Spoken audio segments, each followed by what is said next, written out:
दोस्तों मैं आपको बताने जा रहा हूँ customer service executive unit number 2 है introduction to hospitality industry. Hospitality industry होती क्या है? आतिथ्य उद्योग। आतिथ्य उद्योग पर्यटन उद्योग का एक हिस्सा है जो मेहमानों को आवास और भोजन जैसी अन्य सेवाएं प्रदान करने में मदद करता है। हॉस्पिटैलिटी मीन्स होता है अतिथि और मेजबान के बीच के संबंध को हम हॉस्पिटैलिटी कहते हैं या आतिथ्य कहते हैं। तो कस्टमर सर्विस एग्जीक्यूटिव जो होता है उसकी मुख्य जिम्मेदारी ये होती है अतिथि के स्वागत से लेकर अतिथि को छोड़ने तक, उसको एयरपोर्ट तक ले जाकर जाने तक उसकी सारी जिम्मेदारी कस्टमर सर्विस एग्जीक्यूटिव की होती है, जिसे हम ग्राहक सेवा अधिकारी कहते हैं।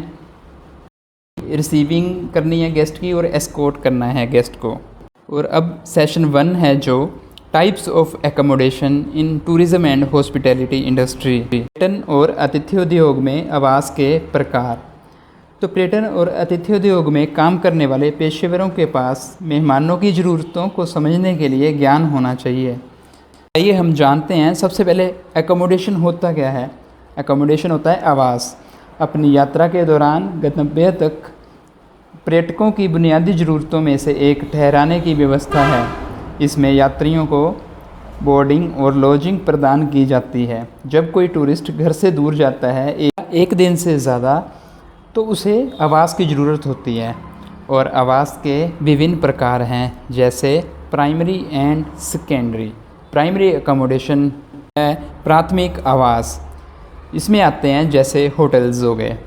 तो होटल्स होते हैं, होटल की मेन परिभाषा है hotel home away from home, घर के बाहर घर जैसा। तो आवास, भोजन और अन्य अतिथि सेवाएं प्रदान करने वाले एक प्रतिष्ठान को होटल कहा जाता है। होटल एक ऐसी जगह है जहां यात्री भोजन और आवास प्राप्त कर सकता है और वह इसके लिए भुगतान करने की स्थिति में है। आगे है टाइप्स ऑफ होटल। होटल के प्रकार। पर्यटकों को दी जाने वाली सुविधाओं के आधार पर होटल को वर्गीकृत किया जाता है, जैसे इंटरनेशनल होटल्स। इंटरनेशनल होटल्स होते हैं, ये आधुनिक पश्चिमी शैली के होटल हैं जो ज़्यादातर मेट्रो शहरों और प्रमुख पर्यटन स्थलों पर पाए जाते हैं और शहर के प्रमुख स्थानों पर होते हैं। इन होटल में gym, multi cuisine restaurant, banquet halls, health club, shopping arcade, spa, beauty और एंटरटेनमेंट के साधन अधिक होते हैं। नेक्स्ट वन है फ्लोटिंग होटल्स। इनको हम पानी में चलते फिरते होटल होते हैं, जैसे कश्मीर और केरल के हाउस बोट होटल। तो इनमें केरला हाउस बोट होटल है, इंडिया में काफ़ी फेमस है। नेक्स्ट वन है कमर्शियल होटल। कमर्शियल होटल जो मुख्य रूप से व्यापार केंद्रों के पास स्थित होते हैं। इनमें कन्वेंशन सेंटर होते हैं और बड़े मीटिंग्स रूम होते हैं। व्यापारी, बिजनेसमैन यहाँ बिज़नेस रिलेटेड जब भी कोई उनको बड़े आयोजन करने होते हैं तो यहाँ पर आते हैं। एंड हेरिटेज होटल, ये वो होटल हैं जो पुरानी संपत्तियों जैसे महल, हवेलियाँ और किले को पुनर्निर्मित करके होटल बनाए गए हैं। प्रमुख हेरिटेज होटल जैसे जयपुर का उमेद भवन है, रामबाग पैलेस है, मैसूर में ललिता महल है आदि। आगे हैं रिजॉर्ट्स।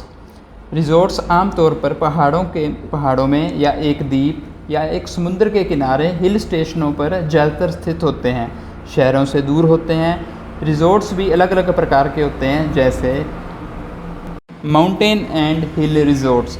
भारत के लगभग सभी पहाड़ी क्षेत्रों पर पर्यटक घूमने के लिए आते हैं। उत्तर में हिमालय पर्वतमालाएं हैं जो प्राकृतिक सुंदरता से धन्य हैं। दक्षिण में नीलगिरी की पहाड़ियाँ आदि हैं।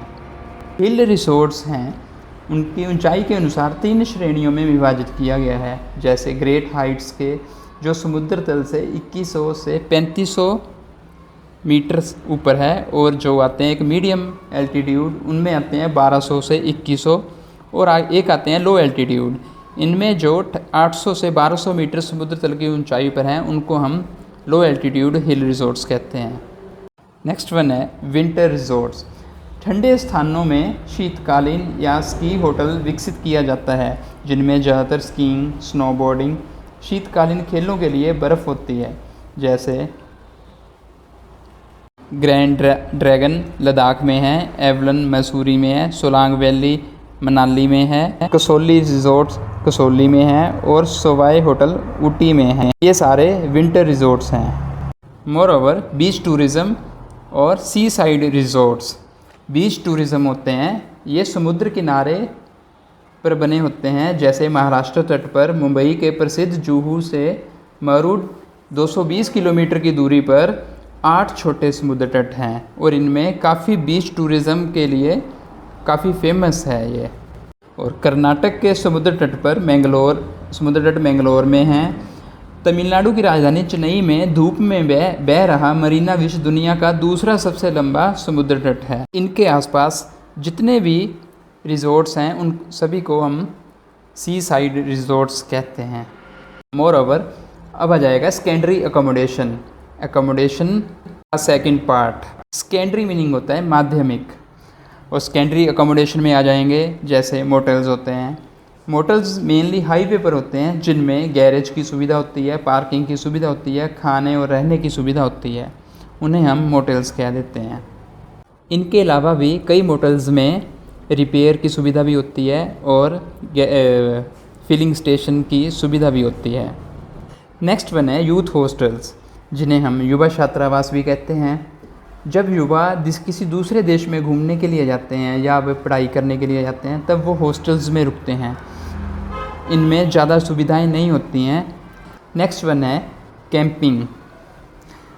कैंपिंग साइटें। ये कुछ यूरोपियन देशों में फेमस है और इसके साथ साथ अमेरिका में भी काफ़ी लोकप्रिय है। इनको open air hostels, camping ground, tourist camping के नाम से भी जाना जाता है। नेक्स्ट वन है B&B, जिन्हें हम बेड एंड ब्रेकफास्ट भी कहते हैं। इन्हें होम स्टे के नाम से भी जाना जाता है। इनमें नाश्ता कमरे की दर में शामिल है, जैसे कि हमने रूम बुक किया है और उसमें ब्रेकफास्ट इंक्लूडेड होगा। नेक्स्ट वन है फॉरेस्ट लॉज, जैसे चिड़ियाघर में विश्राम गृह बनाए जाते हैं जिन्हें बन्नी लॉज भी कहा जाता है। इसमें जो स्टेट्स होते हैं, राज्य होते हैं, वो भूमि उपलब्ध करवाता है और संबंधित मंत्रालय और वन विभाग साथ में मिलकर काम करते हैं और मदद करते हैं। इन्हें हम ITDC को सभी वन लॉज का प्रबंध की जिम्मेदारी सौंपी गई है। नेक्स्ट वन है सर्किट हाउस। जैसा कि आप जानते होंगे सरकारी अधिकारियों के लिए आवास होते हैं वहाँ पे, और ये लगभग सभी शहरों में होते हैं। इनमें विश्राम गृह भी कहा जाता है और आवास के अन्य प्रकार हैं जैसे मैंसन, हवेली और इन्स होते हैं, उन्हें हम सराय कहते हैं। जैसे मूलभूत सुविधाएं वहाँ पे मिलती हैं। नेक्स्ट है कैप्सूल होटल, जो कि पहली बार जापान के ओसाका में 1979 में खोले गए थे। कैप्सूल होटल के कमरों को डबल डेकर भी कहा जाता है और इनमें सभी के वॉशरूम कॉमन होते हैं। अलग अलग रूम का अलग अलग वॉशरूम नहीं होता है और ये छोटे आकार के होते हैं थोड़े। यहाँ सिर्फ बिस्तर लगाने के लिए जगह होती है। Thank you. प्लीज़ चैनल को सब्सक्राइब करें, शेयर करें for upcoming videos. Thank you.